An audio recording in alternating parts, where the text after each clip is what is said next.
All right, I want to talk about attachments because so many times in the studio, students are frustrated with the fact that they worked really hard on an attachment and then it fell off. And there's so much controversy I hear online, not controversy, but just dialogue about how everyone feels like they really rely on either slip, magic water, in my case, vinegar to make a good attachment. But I've also known potters that literally just dip in their throwing water and use that, and they very successfully have their attachments not pop off. So here's my assessment. I think it's actually what's most important is your scoring method and then also really getting that piece attached. So we're going to go through that really quick. So I'm going to go ahead and score.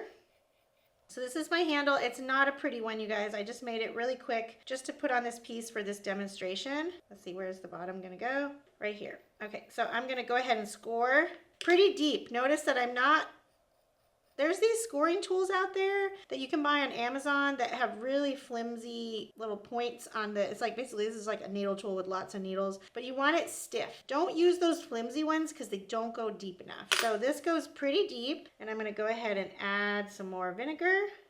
And not that the Amazon ones are fine, just get the Kemper one that is has strong little needles on the end. All right, and I'm going to do one more time. So notice that I went in one direction and then I went in a different direction, and now I'm just going to go in a third direction. And you can, if you want to keep this stuff, like basically that's slip that you've made on your scoring tool. So I'm going to place that on there. I'm going to go ahead and score my handle.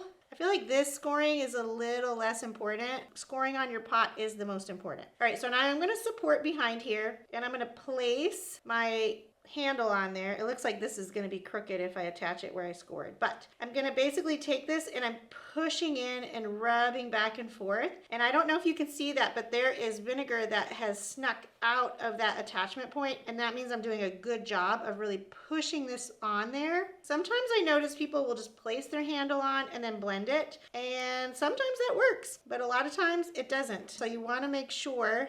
I just had to score over a little bit. When I'm doing the bottom, I'm also going to grab it and I'm pushing down, wiggling back and forth. And I wiggle back and forth until it resists and doesn't want to move anymore.